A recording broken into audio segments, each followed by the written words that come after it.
আমার ছাত্র আরিয়ান যে আমাকে এতটা পছন্দ করে সেটা আমি কখনোই বুঝতে পারি নাই। আমি সেদিন এই ঘটনাটা বুঝতে পেরেছি। বন্ধুরা, আমি ওকে ছোট মনে করে আমি ওকে প্রাইভেট পড়াতাম, কিন্তু ও ছোট হয়ে তেমন একটি কাজ আমার সঙ্গে করে বসবে যেটাকে আমি কখনোই ভাবি নাই। আমি একজন স্কুল শিক্ষিকা। বর্তমানে আমি ক্লাস 8, 7, 6, 9 এগুলোকে পড়াশোনা করাই। কিন্তু বন্ধুরা, স্কুলের পাশাপাশি আমি আসলে প্রাইভেটও পড়াই।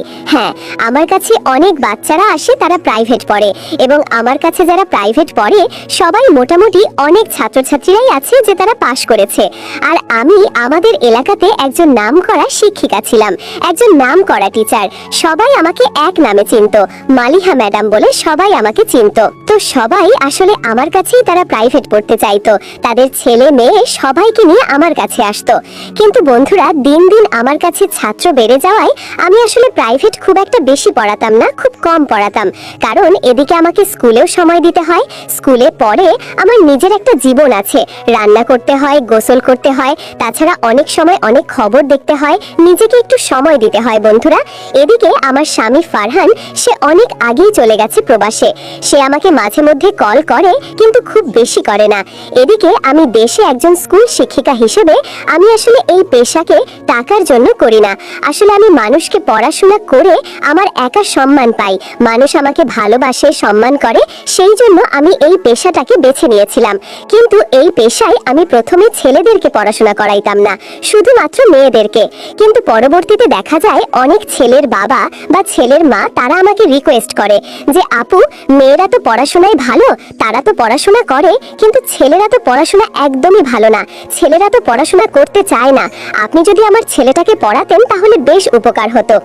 আমি অনেক হাসতাম এগুলো শুনে, যে ছেলেরা আসলে পড়ায় তেমন মনোযোগী দেয় না।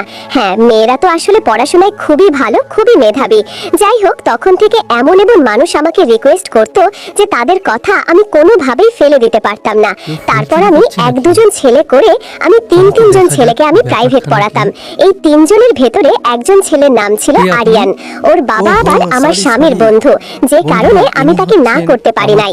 কিন্তু বন্ধুরা, ও আসলে কলেজে পড়ে, আমি ওকে শুরুতে পড়াতে চাইনি, কিন্তু ওর বাবা আমার কাছে রিকোয়েস্ট করলো যে আর এই অত্র এলাকাতে কেমন কোনো ভালো টিচার নাই, তাছাড়া আমি যেহেতু একটু ভালো বুঝি আর আমাকে সবাই সম্মান করে, রেসপেক্ট করে, বা আমাকে ভয় পায় যে মালিহা ম্যাডাম, আমি আসলে ওই চিল্লাবার আমার কাছে না আসলে অনেকে ছাত্ররা পড়তে চায় না, এগুলো আমি আসলে তেমন সহ্য করি না।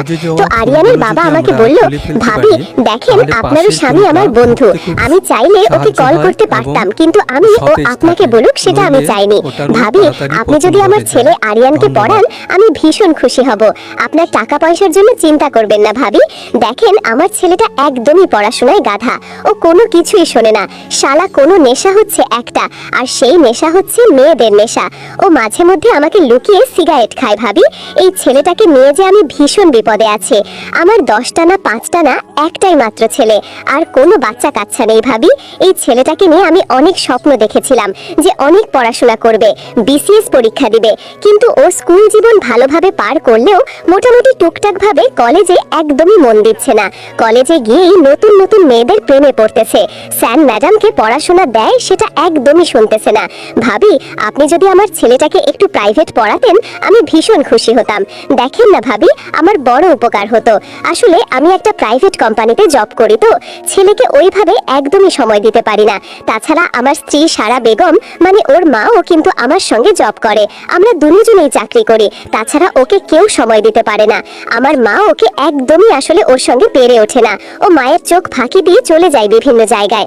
তাই ভাবি, আপনি যদি আমার ছেলেটাকে একটু প্রাইভেট পড়াতেন, শুনেছি আপনার কাছে প্রাইভেট পড়লে নাকি যে কোনো ছেলেরাই পাশ করে, যদিও আপনি কলেজের ছেলেদের পড়াশোনা করান না, কিন্তু ভাবি যদি একটু আমাদের রিকোয়েস্টকে পড়াতেন তাহলে আমাদের জন্য খুব উপকার হতো। তো যাই হোক, আমি একটা প্রাইভেট কোম্পানিতে জব করি, তো ছেলেকে ওইভাবে একদমই সময় দিতে পারি না। তাছাড়া আমার স্ত্রী সারা বেগম, মানে ওর মাও কিন্তু আমার সঙ্গে জব করে, আমরা দুজনেই চাকরি করি, তাছাড়া ওকে কেউ সময় দিতে পারে না। আমার মা ওকে একদমই আসলে ওর সঙ্গে পেরে ওঠে না, ও মায়ের চোখ ফাঁকি দিয়ে চলে যায় বিভিন্ন জায়গায়। তাই ভাবি, আপনি যদি আমার ছেলেটাকে একটু প্রাইভেট পড়াতেন পড়াতেন। শুনেছি আপনার কাছে প্রাইভেট পড়লে নাকি যে কোনো ছেলেরাই পাশ করে, যদিও আপনি কলেজের ছেলেদের পড়াশোনা করান না। কিন্তু ভাবি যদি একটু আমাদের রিকোয়েস্টকে পড়াতেন তাহলে আমাদের জন্য খুব উপকার হতো। তো যাই হোক, আমি রায়হান সাহেবের মুখের কথায় তার ছেলেকে পড়ানোর জন্য রাজি হয়েছিলাম। আমি আসলে বন্ধুরা এখন আর তেমন প্রাইভেট পড়াই না। আমি প্রাইভেট পড়ানো বাদ দিয়ে দিয়েছি, কারণ আমাকে স্কুলে সময় দিতে হয়। এদিকে আমার স্বামী, তাকে বিদেশে এই স্কুলে পড়াশোনার জন্য, তারপর হচ্ছে এই প্রাইভেট পড়ানোর জন্য আমি আমার স্বামীকে আর খুব একটা বেশি সময় দিতে পারি না। এজন্য আমি আসলে এই টিউশনি করা, প্রাইভেট পড়ানো আমি আসলে বাদ দিয়ে দিয়েছিলাম। কিন্তু ওনার রিকোয়েস্ট আমি কোনোভাবেই ফেলতে পারি নাই। তাছাড়া আমার স্বামী যে আজকে বিদেশে গেছে, এসব কিছুর মূলত অবদানে ছিল এই রায়হান সাহেব। রায়হান সাহেব মূলত আমার স্বামীর বন্ধু। সে অনেক হেল্প করেছে, টাকা পয়সা দিয়ে হেল্প করেছে বা ভিসা দেওয়ার ক্ষেত্রেও হেল্প করেছে। যাই হোক, তার কথা তো আর আমি ফেলে দিতে পারি না। আমি রাজি হলাম তার ছেলেকে প্রাইভেট পড়ানোর জন্য। তখন আমি বললাম, ঠিক আছে রায়হান সাহেব, আমি আপনার ছেলেকে প্রাইভেট পড়াবো, কিন্তু একটা শর্ত আছে। আপনার ছেলে এই যেমন আপনার মায়ের কথা সে শোনে না, তাছাড়া একটু কেমন কেমন করে, তো ওকে কিন্তু আমার কাছে একদম ফুল টাইম পড়াশোনা করতে হবে। তাছাড়া ওকে যদি আমি মারি, বেত দিয়ে শাসন করি, আপনারা আবার তখন কিন্তু আদর দেখাতে আসবেন না। তখন রায়হান সাহেব আমাকে বলল, ঠিক আছে ভাবি, আমি তো আপনাকে কখনো ওরকম কিছু বলবো না, আপনি ওকে মারতে মারতে মেরে ফেলেন। যাক, তখন থেকে আমায় আর কোনো ছাত্র পড়াশোনা করাইতাম না, সবাই চলে যেত। কিন্তু এই আরিয়ান ছেলেটাকে আমি আসলে প্রাইভেট পড়ানো শুরু করে দিলাম। তো আরিয়ান প্রতিদিনই আমার কাছে আসতো। সে প্রাইভেট পড়তে এসে আমাকে বলতো, ম্যাডাম আপনাকে অনেক সুন্দর লাগতেছে। মানে আমি প্রথমেই বুঝে নিলাম যে ছেলেটা খুব ফ্লার্টিং করে। ও আসলে ম্যাডাম স্টুডেন্ট কোনো কিছুই বোঝে না, ও সবার সঙ্গে ফ্লার্টিং করতে যায়। আমি সেদিন আরিয়ানকে বললাম, আরিয়ান তুমি কি আমাকে চেনো? আরিয়ান আমাকে বলল, হ্যাঁ চিনি। আমি আরিয়ানকে বললাম, তাহলে বলো তো আমার পরিচয় কি? বলল, আপনি তো আমার ম্যাডাম। আমি বললাম, শুধু ম্যাডাম না, আমি তোমার একজন টিচার, আর তুমি তোমার টিচারের সঙ্গে ফ্লার্টিং করতেছো। আমি কি তোমার কলেজের বান্ধবী হই? হ্যাঁ, আমি কি স্টুডেন্ট? আমি কি তোমার ক্লাসমেট? আমি যখন এভাবে একটু রেগে মেগে ওর সঙ্গে কথা বললাম, আমি দেখলাম আরিয়ান কিছুটা আমাকে ভয় পেয়েছে। আমি বললাম, হ্যাঁ, এই যে এখন যে ভয়টা তুমি আমাকে দেখে পেয়েছো, আমি সব সময় তোমার চোখে এই ভয়টা দেখতে চাই। দেখো, আমি তোমার ক্লাসমেট নয়, আর আমি তোমার ক্লাসের কোনো বান্ধবীও নয়, ঠিক আছে? আজকে পর থেকে যদি আমি দেখি তুমি আমাকে ফ্ল্যাটিং করার চেষ্টা করতেছো আমার সঙ্গে, তাহলে কিন্তু তোমার অবস্থা খুব খারাপ হয়ে যাবে। তাছাড়া আরেকটা জিনিস, আমি কিন্তু তোমার বাবাও না, তোমার মাও না, আমি ম্যাডাম। আমার মার এই পর্যন্ত যে ছাত্র খেয়েছে সেই বুঝেছে যে মালিহা ম্যাডাম কি জিনিস। শোন, আজকে থেকে এখানে আসলে তোমাকে মন দিয়ে পড়াশোনা করতে হবে। আর আমি যে পড়াগুলো তোমাকে দিব, তুমি যদি প্রতিদিন সেই পড়াগুলো আমাকে না পড়ে শোনাতে পারো, মুখস্থ না করতে পারো, তাহলে আমি কিন্তু হাতেও মারবো না, বাতেও মারবো না, আমি ডিরেক্ট তোমার ঠোঁটে মারবো। বেতার বাড়ি এসব ঠোঁটে যাবে। আমি শুরুতেই আরিয়ানকে অনেক বড় একটা ধাক্কা দিলাম। আরিয়ান ছেলেটা আসলে যতটা দুষ্টু ততটাই মিষ্টি।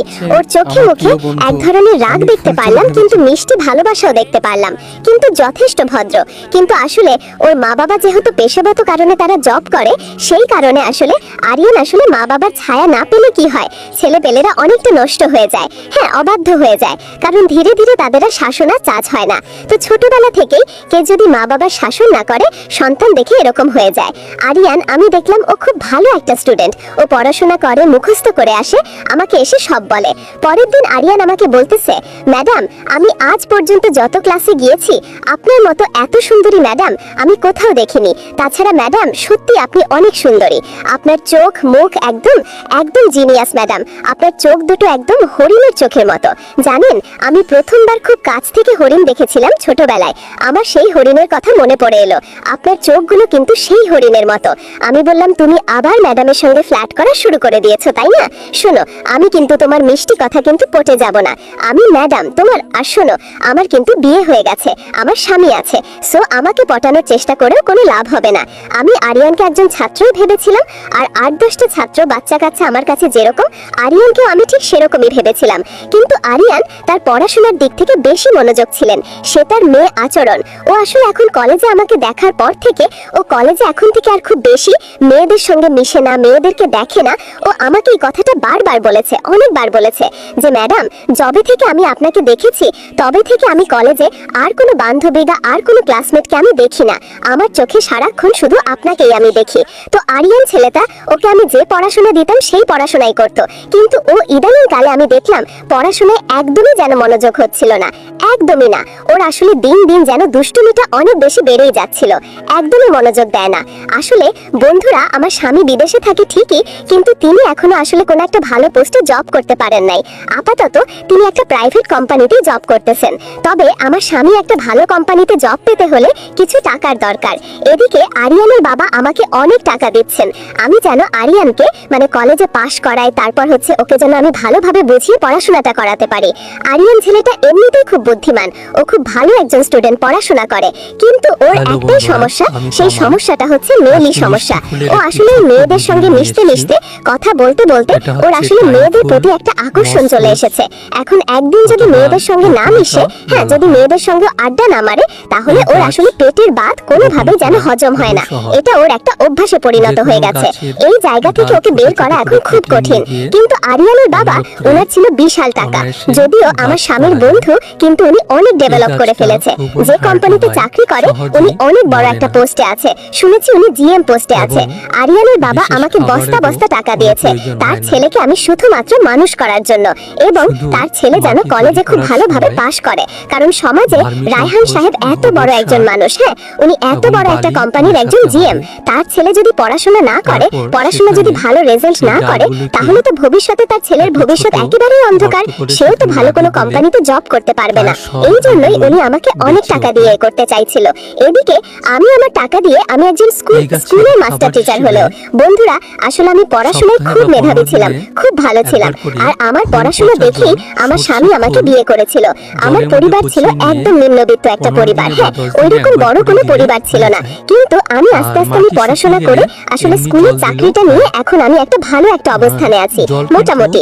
তারপরেও না, আরিয়ান সাহেব বাবা অনেক টাকা দেওয়ার কারণে আমি সেই টাকা আমার স্বামীকে দিলাম, আমার মাকে দিলাম, নিজেও কিছু জমি জমা রাখলাম। তো আরিয়ানের পড়াশোনায় কোনো চেঞ্জ আমি খুঁজে পাচ্ছি না।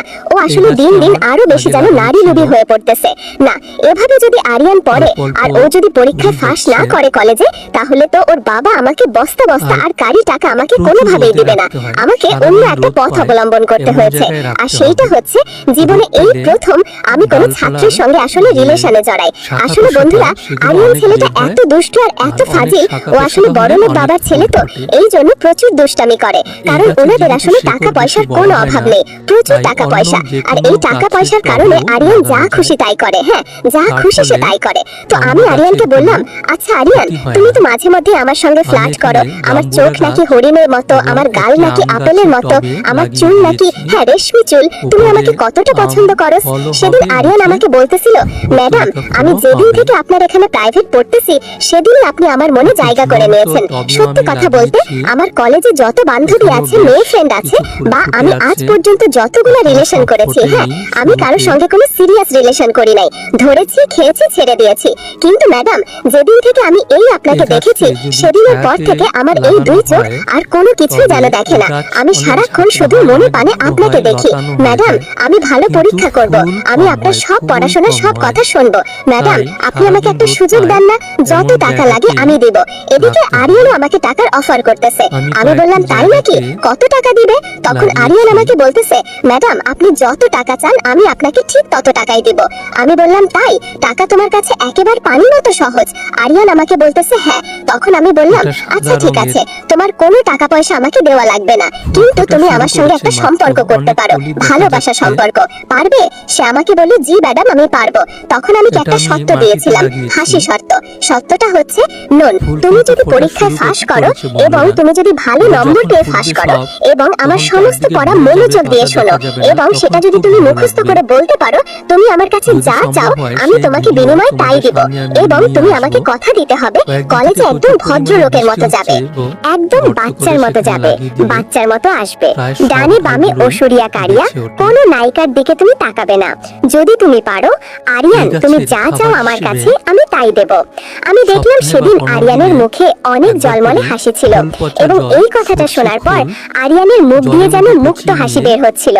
আরিয়ান আমাকে পাবে আমাকে, মানে ও যা চায় আমি ওকে সেটাই দেব। এই কথাটা শুনে তো আরিয়ান আনন্দে নাচতেছিল। সে আমাকে বলতেছিল, ম্যাডাম সত্যি আপনি দিবেন? আপনি তো অনেক কঠিন মানুষ, আমার তো বিশ্বাসই হচ্ছে না। আমি বললাম, শোনো, আমি মানুষ যতটা কড়া, আমার মন কিন্তু তার চাইতেও বেশি নরম। আর আমি একবার যাকে জবান দেই সেই জবান আমি কিন্তু ফিরাই না। ঠিক আছে, আমার কথা কিন্তু বরখেলাপ হয় না। তুমি যদি তোমার কথা রাখতে পারো, আমি আমার কথা রাখবো। তুমি আমার কাছে যেভাবে চাইবে, যা চাইবে আমি তোমাকে দেওয়ার জন্য প্রস্তুত, কিন্তু বিনিময়ে তোমাকে একটা ভালো রেজাল্ট করতে হবে। পরীক্ষায় ভালো নম্বর পেয়ে তোমাকে পাশ করতে হবে। আরিয়ান বন্ধু, ঠিক আছে, ডান। আজকে থেকে আমি আর কোনো মেয়েকে দেখব না। কারিনাকে চিনা যত সুন্দরী আসুক, আজকে থেকে আমি পড়ায় মনোযোগ দেব। বন্ধুরা, এভাবে প্রায় 3 মাস আরিয়ান খুব ভালো পড়াশোনা করেছে, ভালো একটা রেজাল্ট করেছে, এবং আরিয়ানের পরীক্ষার সামনে সে মনোযোগ দিয়ে পড়াশোনা করে সে পাশ করলো, ভালো নম্বর পেয়ে পাশ করলো। এবং সে পাশ করার ক্ষেত্রে আরিয়ানের বাবা আমাকে আরো অনেক টাকা দিল, গায়ে 1 বস্তা আমার টাকা দিল।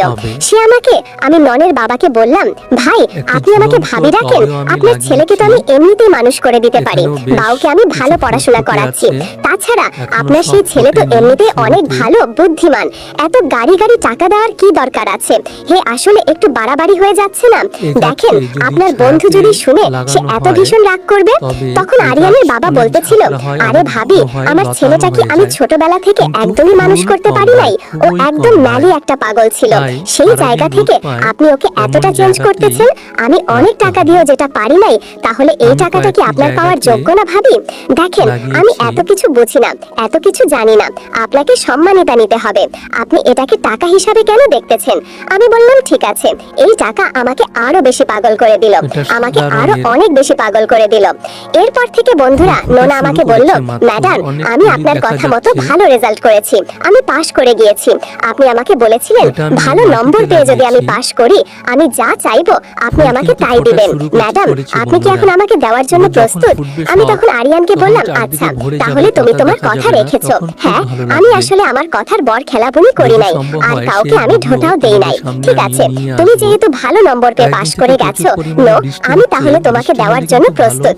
আমি সেদিন বই এবং খাতা কলম সবকিছু রেখে দিয়েছিলাম টেবিলে। আরিয়ানকে আমি রুমে নিয়ে গিয়েছিলাম, যেটাতে আমি আমার স্বামীর সঙ্গে বাসররত করেছিলাম।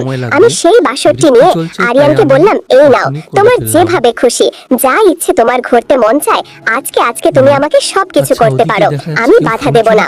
দেখো, আমি জীবনে কারো সঙ্গে কথা দিয়ে কখনো কথার বর খেলাপ করি নাই, তোমার সঙ্গে আমি কিভাবে করতে পারি? তুমি তো আমার স্টুডেন্ট।